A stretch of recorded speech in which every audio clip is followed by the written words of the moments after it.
Cordial saludo para todos. La siguiente presentación hace referencia a la sustentación para práctica clínica 1 mediante el desarrollo de un caso clínico según pautas y referencias brindadas por la tutora. Mi grupo de trabajo está conformado por Jamie Garzón, Caron Regalado, Caroline Ortega, Diana López y quien les habla, Jennifer Paredes. Como motivo de consulta para el desarrollo de la actividad se tomó una herida en pierna. Se tiene que al servicio ingresa un paciente masculino de 21 años de edad presentando una lesión en miembro inferior derecho por atrapamiento entre estructuras pesadas. La lesión se encuentra en el tercio medio de la pierna derecha, afectando y comprometiendo tejidos blandos y muy posiblemente a nivel óseo. El paciente también hace referencia de sentir dolor en su tobillo derecho, cuello de pie derecho. Esto no le impide conservar la movilidad de los dedos del pie, tener perfusión sanguínea y presentar pulsos. En la presentación del paciente también se encuentra que cabeza, cuello, tórax y abdomen se encuentran dentro de los parámetros normales. Paciente medicado analgésicamente mediante tramadol y dipirona. Se han ordenado laboratorios como hemograma completo y para el diagnóstico de la lesión presentada en la pierna derecha se ordena imágenes como radiografía de pierna AP y lateral derecha y adicional a la sintomatología presentada en el tobillo se ordena la radiografía de cuello de pie derecho. Cordial saludo, mi nombre es Carol Regalado. En la patología de estudio, este paciente por el antecedente traumático por atrapamiento de la pierna entre estructuras pesadas se debe descartar una fractura. La técnica gold estándar es la radiografía. En el reporte de rayos X de pierna AP y lateral derecha se evidencia una fractura multifragmentaria diaficiaria con desplazamiento de los fragmentos e importante aumento de los tejidos blandos. En la diapositiva observamos la proyección AP donde no se ve ninguna patología ya que no encontramos una imagen con las características adecuadas de la fractura multifragmentaria. Y en la proyección lateral se ve claramente esa fractura multifragmentaria diaficiaria en la tibia derecha. Es muy importante que dependiendo de las condiciones del paciente siempre tomemos dos proyecciones. Hagamos todas las maniobras posibles para tomar estas dos incidencias porque a veces solo tomamos una proyección, puede que se nos escapen cosas que no se vieron en la proyección AP y sí se van a ver en la proyección lateral, trazos de fractura pequeños o alguna patología. También, como la patología que estamos tratando es una fractura, recordemos que la fractura es una solución de continuidad en el hueso causada por una fuerza externa. En este caso el paciente presenta una fractura cerrada, se ve intacta la piel. Una fractura multifragmentaria es una fractura completa en la que el hueso se quiebra en varios fragmentos. En el reporte de rayos X de cuello de pie nos indica que no se evidencian trazos de fractura, las relaciones articulares se encuentran conservadas, no hay signos de edema y densidad ósea conservada para la edad del paciente. Se toma el rayos X de cuello de pie porque el paciente nos refiere a una sintomatología dolorosa en el cuello de pie. Entonces también se deben descartar que no hayan fracturas a este nivel. Ya que se tiene el diagnóstico de la fractura correspondiente, entonces ya posteriormente ortopedia realiza la reducción de la fractura. Cordial saludo, mi nombre es Caroline Ortega Vidal. Hoy les voy a hablar sobre la anatomía básica de las estructuras. En este caso hablaremos de la pierna, ya que nuestro paciente tuvo un atrapamiento. Decimos que la pierna está conformada por dos huesos, que es la tibia y el peroné. Estos huesos son largos, fuertes, en especial la tibia, están conformados por una diáfisis, que es el cuerpo, las epífisis y por una parte, una zona que es la zona distal y la zona proximal. Entonces, vamos a hablar un poquito sobre las estructuras que conforman a estos huesos. Escogimos esta imagen normal porque no encontramos una que estuviera en AP con la lesión para poder explicar bien su anatomía. Entonces vemos que en la parte superior se encuentran los cóndilos femorales que articulan con la tibia. Esta articulación que estoy señalando se llama articulación tibiofemoral. La tibia está conformada por unos cóndilos, está el cóndilo lateral y el cóndilo medial, están las eminencias tibiales, las mesetas tibiales que están dentro de esta articulación. Podemos encontrar el maleolo medial, la articulación tibio-astragalina. En el peroné encontramos lo que es la cabeza, la articulación tibio-peronea superior y la articulación tibio-peronea inferior y el maleolo lateral. En esta estructura de lateral podemos encontrar los cóndilos. Sabemos que cuando las estructuras están en una proyección lateral siempre están sobreexpuestos. Aquí se logra ver el cóndilo. Hay una fractura multifragmentaria en el tercio medio de la tibia derecha, que fue donde nuestro paciente tuvo la lesión. Y acá se logra ver la articulación ya mencionada, se logra ver el maleolo lateral del peroné en perfectas condiciones. Nuestro paciente refiere que tiene dolor en el tobillo o en el cuello de pie, por ende se le manda a hacer unas proyecciones. Entonces vemos que en el AP podemos encontrar qué estructuras. Tenemos la tibia, se ve claramente el maleolo medial, el peroné con su maleolo lateral, la articulación tibio-peronea astragalina, vemos el astrálago y en la parte lateral se logra ver más estructura. Entonces tenemos la tibia, el peroné que está sobreexpuesto, vemos la articulación tibio-astragalina, el astrálago, la cabeza del astrálago, tenemos lo que es el calcáneo, el hueso cuboides, tenemos el hueso escafoides y está en esta parte que señalo la articulación astrálago calcáneo escafoide. Y aquí se encuentran las cuñas, que son las que conforman parte del pie. Entonces la dejo con mi siguiente compañera. Gracias. Antes de realizar las proyecciones debemos tener en cuenta corroborar los datos del paciente. ¿Qué quiere decir esto? Que debemos cerciorarnos de que la orden médica pertenezca realmente al paciente que vamos a atender. En cuanto a la proyección anteroposterior de pierna, vamos a utilizar una técnica aproximada de 65 kV, 4 miliamperios. Estos parámetros pueden variar dependiendo del equipo que vayamos a utilizar o de la contextura del paciente. En cuanto al chasis, vamos a utilizar un 14x17 o un 14x14 de forma vertical o en forma de diamante, esto en el caso de los pacientes que son un poco más altos. La posición del paciente entonces va a estar en decúbito supino, el miembro inferior derecho va a estar completamente extendido y el izquierdo puede ir extendido o flexionado de modo que el pie tenga en contacto con la mesa. En cuanto al centraje, entonces va a ir el rayo central dirigido al centro de la estructura, la colimación va a ser adyacente a la estructura y vamos a ver que en los criterios de evaluación entonces vamos a tener una pierna en su totalidad, la podemos observar, debe observarse el tejido blando, el detalle trabecular, debe haber una superposición moderada entre la articulación proximal y distal de la tibia y el peroné, debe haber en la zona media diaficiaria del peroné debe estar libre de superposición tibial y la articulación tanto de la rodilla como del tobillo entonces deben estar libres de rotación.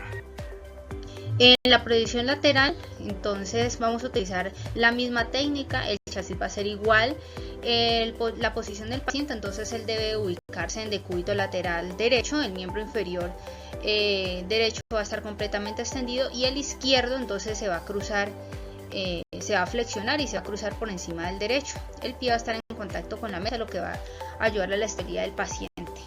El rayo central vamos a ver que va a estar dirigido al centro de la estructura y a diferencia de la proyección anteroposterior, esta debe dirigirse por la cara interna o medial de la tibia, como lo vemos en la imagen.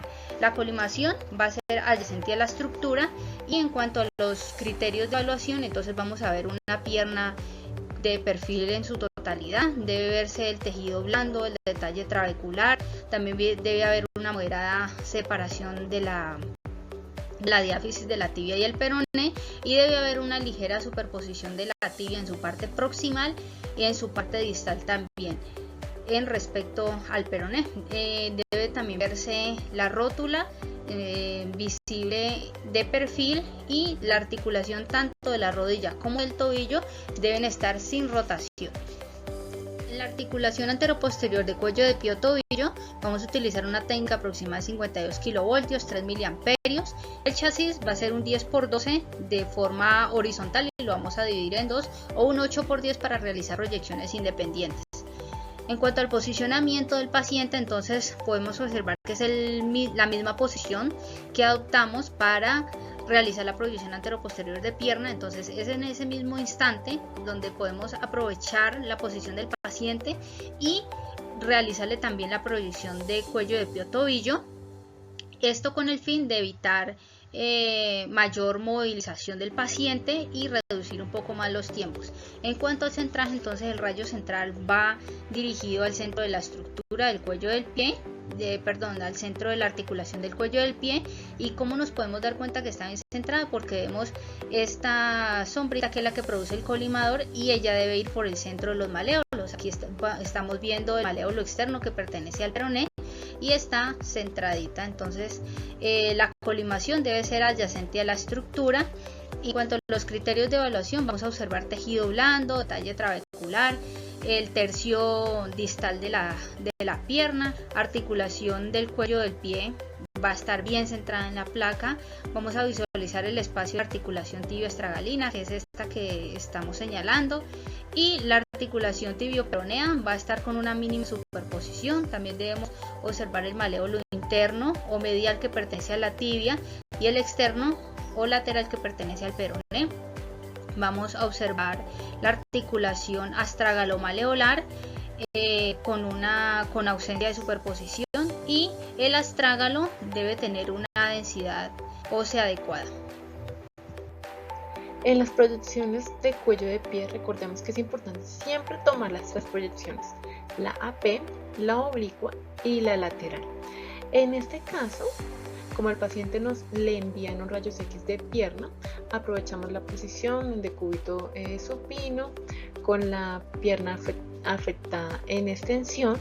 Entonces, se toma la radiografía de pierna, ubicamos el chasis entonces para la radiografía oblicua de pie a nivel de la estructura del cuello de pie, y se realiza una rotación a 45 grados aproximadamente, una rotación hacia medial.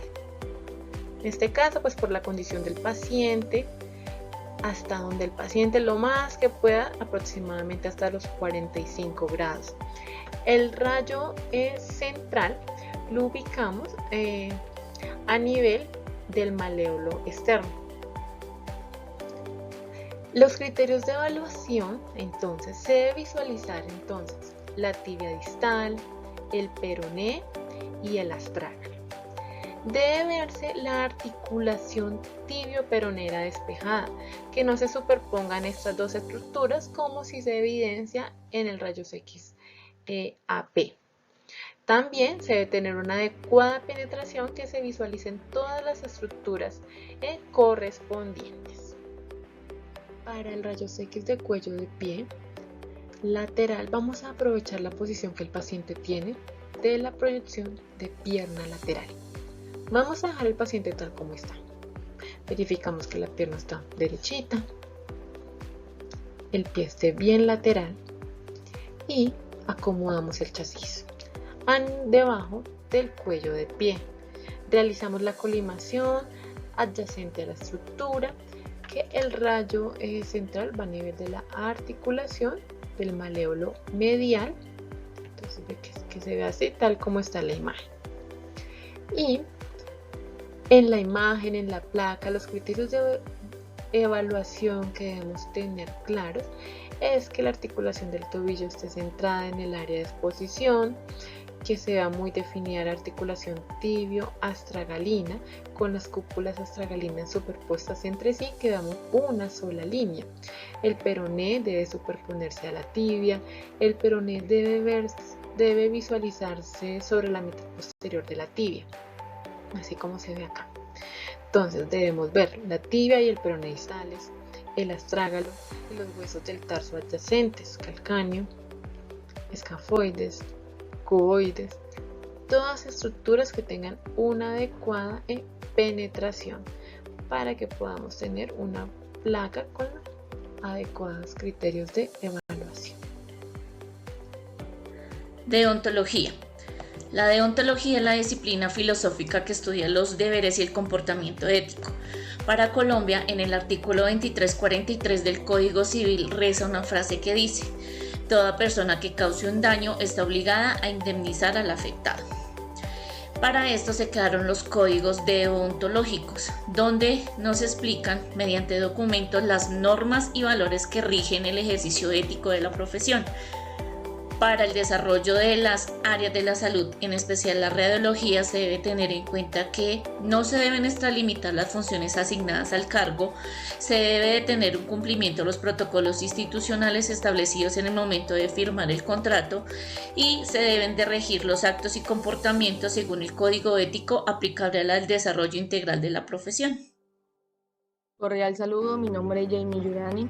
Vamos a continuar hablando sobre el cuidado del profesional en radiología y los elementos de protección personal que deben utilizar a la hora de tomar un estudio. Entre ellos tenemos lo que es el protector, los protectores gonodales, que son aquellos que se ubican en la parte de los genitales, que permite conservar lo que es la fertilidad. También tenemos lo que es el protector tiroideo, que es el que se ubica en la parte del cuello. Esto va a proteger lo que es la tiroides y va a evitar que el día de mañana se vaya a presentar un cáncer. También se tienen lo que son las gafas plomadas, que se encargan de proteger la vista para que el día de mañana no se vaya a ver afectado lo que son la visión por cataratas o de pronto el cristalino.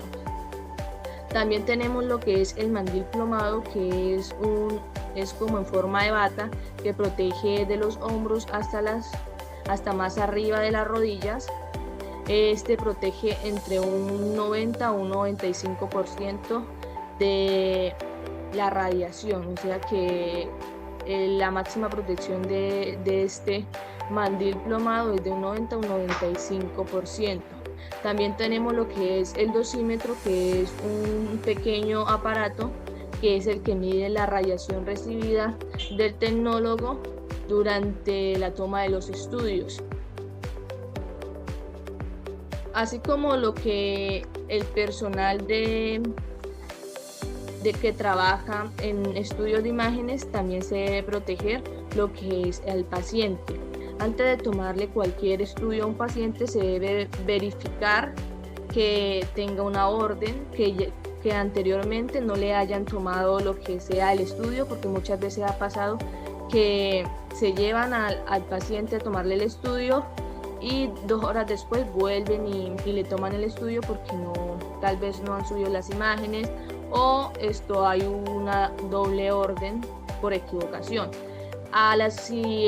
Si se le va a tomar un estudio a una mujer, se le debe preguntar si está en estado de gestación, si está embarazada, porque la radiación puede ser perjudicial para lo que es el feto, si está entre las primeras 3 semanas de embarazo.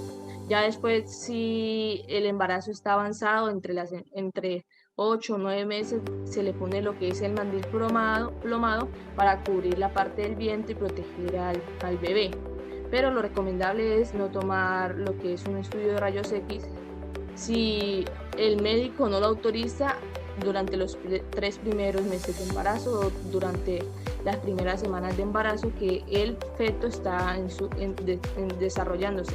También si es ya sea hombre o mujer, siempre se le debe proteger lo que es su zona genital para así también proteger la fertilidad del paciente, así como lo que es el tecnólogo, y los pacientes deben tener una protección.